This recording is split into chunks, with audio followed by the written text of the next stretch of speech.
শনিবার বিকেলে জাতীয় প্রেসক্লাবে বিখ্যাত তাফসির গ্রন্থ সফওয়াতুত তাফাসির বাংলা অনুবাদ ৪ খণ্ড এবং ড.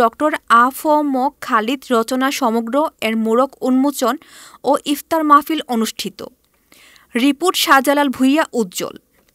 সালিহা পাবলিকেশনস আয়োজিত অনুষ্ঠানে প্রতিষ্ঠানটির চেয়ারম্যান মোহাম্মদ হুমায়ুন কবির চৌধুরীর সভাপতিত্বে প্রধান অতিথি হিসেবে উপস্থিত ছিলেন গণপ্রজাতন্ত্রী বাংলাদেশ সরকারের ধর্ম উপদেষ্টা ড. আ.ফ.ম. খালিদ হুসাইন।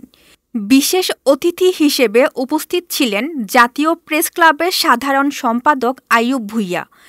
আরও ছিলেন জাতীয় ওলামা মামাশায়েখ আইম্মা পরিষদের সাধারণ সম্পাদক মুফতি রেজাউল করিম আবরার, মুফতি মোহাম্মদ নোমান কাশেমি, জাতীয় রাজস্ব বোর্ডের সদস্য বেলাল হোসেন চৌধুরী, ডাক ও টেলিযোগাযোগ মন্ত্রণালয়ের অতিরিক্ত সচিব জহিরুল ইসলাম। আরও ছিলেন অ্যাডভোকেট আবুল কালাম চৌধুরী, ঢাকা বিশ্ববিদ্যালয়ের অধ্যাপক ড.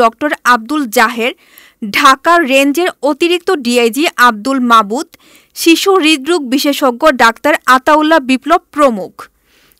এ সময় প্রধান অতিথি তার বক্তব্যে বলেন, ইসলামী সাহিত্যের ক্ষেত্রে এই দুটো বই গুরুত্বপূর্ণ সংযোজন। আমি আশা করি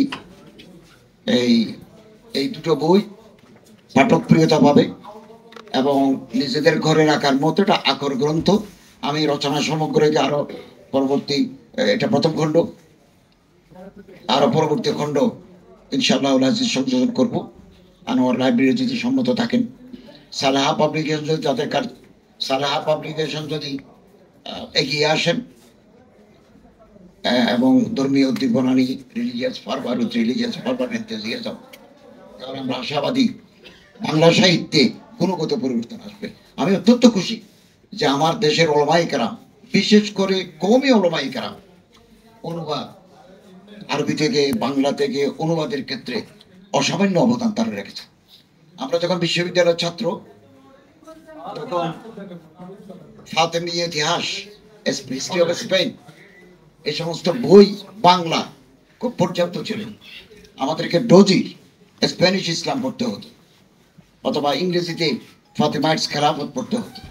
এখন একেবারে সারজানি এবং আরো অনেকে বিজ্ঞ পণ্ডিতদের লিখিত আব্বাসে খলিফা মামুনুর বলে তো এত বড় বই বাংলা, হারুনের উপরে এত বই বাংলা, এবং সেলজুকদের ইতিহাসের উপরে জখিম কিতাব বাজারে চলে আসছে এবং ওলামায়ে কেরাম খুব সুন্দর সাবলীল ঝরঝরে অনুবাদ করেছে।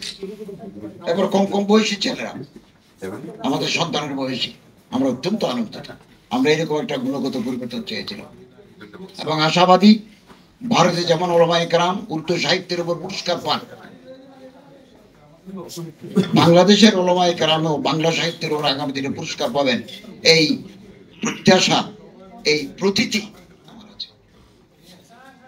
এবং আমরা একটা চিন্তাও করছি, ইসলামিক ফাউন্ডেশন থেকে আমরা বেস্ট সিরাত লেখক আমরা এটা অ্যাওয়ার্ড দিতে চাই এবং এই ব্যাপারে কিছু কথাবার্তা বলেছি। আরো বলব, বাংলাদেশের আমাদের ৬৪,০০০ ইমাম আছেন, ইমাম একাডেমি থেকে ট্রেনিং ইয়াফতা। আমরা একজন ইমাম, একজন মুয়াজ্জিনকে ঢাকায় এনে সম্মানিত করতে চাই, কিছু আর্থিক সহায়তা করতে চাই। এটা আমরা খুব তাড়াতাড়ি সম্পন্ন করব। এবং যারা সিরাতে রাসূল সাল্লাল্লাহু আলাইহি ওয়াসাল্লামের উপরে মৌলিক কিতাব লিখেছেন অথবা অনুবাদ করেছেন, আমরা তাদেরকেও সম্মানিত করতে চাই। এতক্ষণ আপনাদের সাথে ছিলাম রেহানা সুলতানা প্রীতি। পরবর্তী নিউজ আপডেট পেতে চোখ রাখুন news24bd.net এর ফেসবুক পেজ এবং ইউটিউব চ্যানেলে। ধন্যবাদ।